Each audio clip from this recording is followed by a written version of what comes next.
Part 2. The Box Behind the Shelf. The third morning brought rain.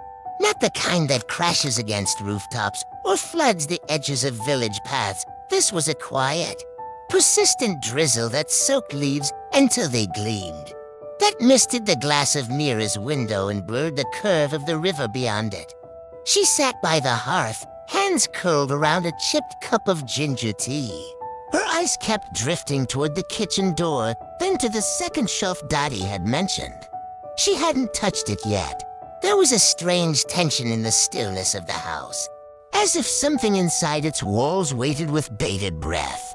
Meera wasn't sure if it was grief or guilt, or something older than both. By late afternoon, the rain paused. She rose, walked into the old kitchen, and stood before the shelf.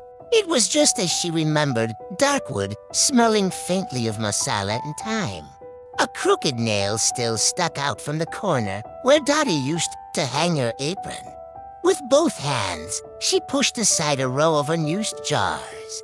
The space behind was shallow, but there it was, a rectangular metal tin, matte green with rust at the hinges.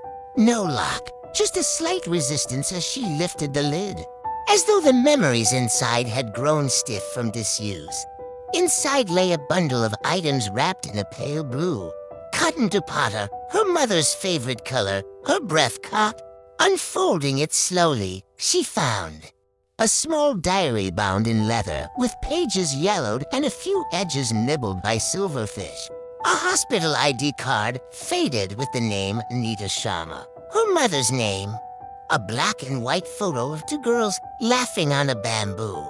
Bridge, one of them unmistakably her mother, the other unfamiliar, but with eyes hauntingly similar to Meera's own. And finally, a note in her grandmother's handwriting. Greater than you deserve the truth, child. Your mother left this house not once, but twice. Once when she married, and once when she had to make a choice no mother should ever face. Start with the diary, but read it slowly. It contains love, sorrow, and the reason your heart has always heard the river's song. Meera sat on the floor, the tin beside her, the diary in her lap. It felt heavier than it looked. The first page was dated April 17th, 1998, the year Meera was born. Greater than Dear Ma. I can't raise her here. Not when the past clings to every wall, and not when they still talk about the fire and the girl by the river. The fire, the girl. Meera blinked, heart pounding. Her mother had never spoken about any fire, nor had Dottie.